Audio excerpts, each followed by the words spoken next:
Well, here we are again with Hollywood Bob, protector of the original car.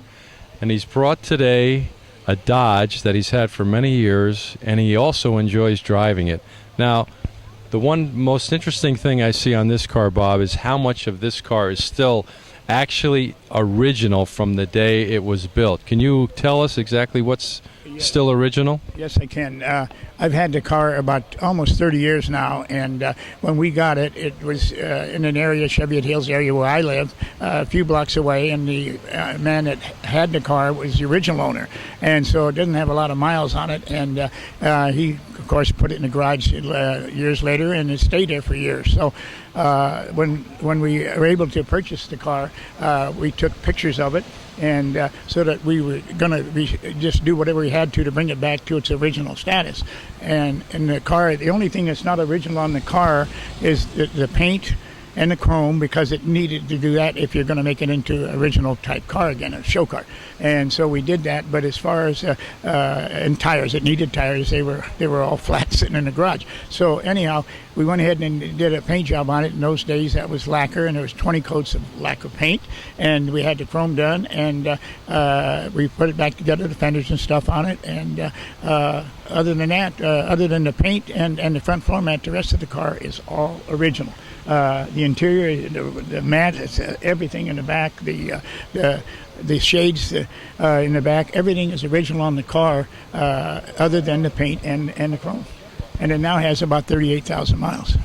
So I don't understand how, as delicate as mohair was in its day, how is it that the mohair interior managed to hold up so well over these years? Well, it shows a little bit of wear, but it's original, and that's what makes it nice. And you take a look at it there inside, and the headliner, everything is all original on the car. It's just he didn't drive it an awful lot, and in those days we didn't have the freeway, so people didn't go as far usually, and so.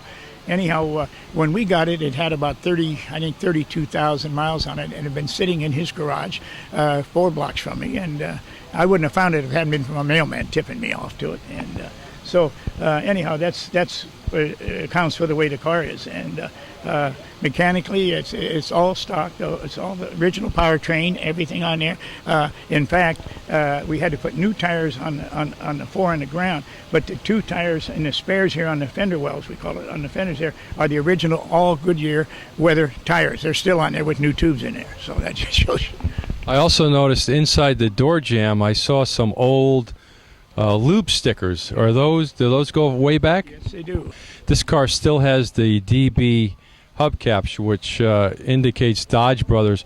About what year did they stop putting Dodge Brothers and just went to Dodge itself? I stand corrected on this maybe, but I think 32 or 3 right in there was the last year they did it, because there was a transfer of ownership when the Dodge brothers died, and then one man, I forget his name, got it from the mother.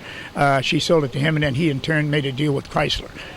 But it was about 33, I think, somewhere right in there. As I remember, it was one of the biggest money deals ever made in its day. It was for several $1 million, and in those days. it was a lot of money in those days, and they did well. So yeah, I'm not exactly sure. I don't remember exactly when it changed over. Awfully close there.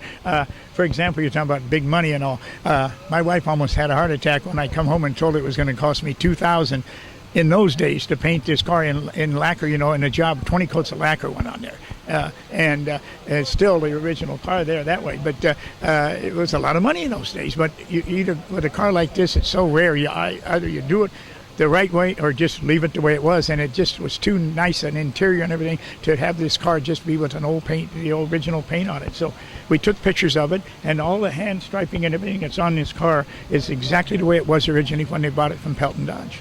Yeah, $2,000 in that day. That would be like paying $20,000 today for a paint job. Pretty close, yeah.